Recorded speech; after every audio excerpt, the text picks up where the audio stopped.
J'ai accepté de refaire les WAC cette année parce que c'est un véritable honneur pour l'aéroport de Châteauroux d'accueillir de nouveau cet événement exceptionnel.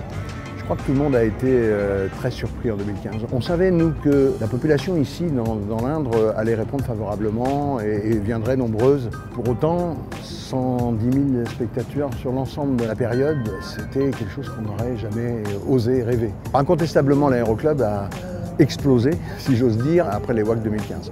Clairement, il y a eu un nombre très important d'inscriptions, de jeunes qui ont découvert le monde de l'aviation, qui se sont rendus compte que ce monde de l'aviation était à leur portée finalement. Donc l'aéroclub à Châteauroux a bénéficié de cet effet-là.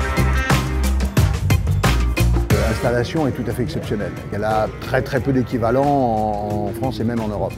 On a quand même 75 salariés qui travaillent sur cette plateforme aéroportuaire, qui se sont mobilisés déjà depuis un bon moment pour que ce soit une réussite, qui s'étaient mobilisés en 2015.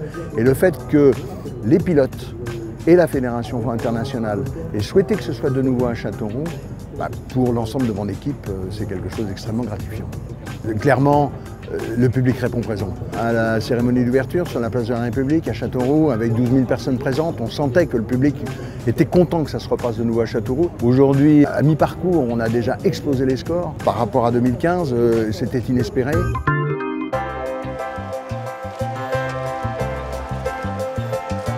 Et je pense que le grand meeting du 31 août, le samedi prochain, qui présentera un plateau exceptionnel, on va voler de 10h à 18h sans interruption, va réunir un nombre très important de gens. Et ça, pour nous, c'est un gros remerciement par rapport à tous les investissements qu'on a consentis, oui, c'est vrai.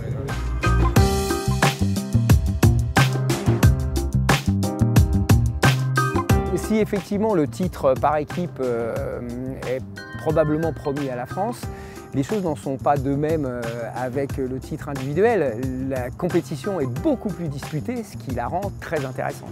Si tous les Français ont leur rôle à jouer, il ne faut pas oublier un certain nombre de pilotes étrangers qui sont soit déjà champions en titre, comme Michael Manistoff, Castor Fontauba ou Rob Holland pour les États-Unis, qui a fait un excellent programme hier et qui peut très bien recommencer. Il a un avion extraordinaire. En tant qu'organisateur, on est comblé. Voilà.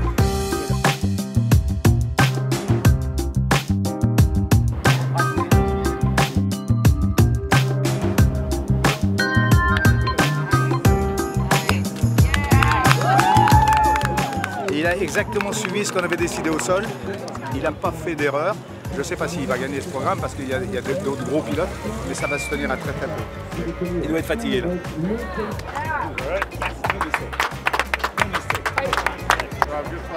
That was awesome. It was fucking good.